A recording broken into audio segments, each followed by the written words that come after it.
The Sneezing Cat. Mr. Whiskers the cat loved acting important. One day, he decided to chase a tiny butterfly in the garden. He jumped, slipped, and landed face first into a pile of pepper powder.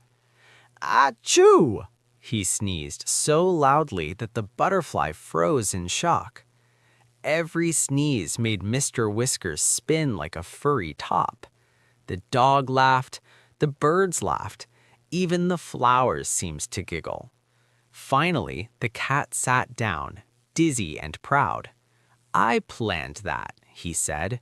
From that day on, the butterfly visited him daily just to hear the famous sneeze again.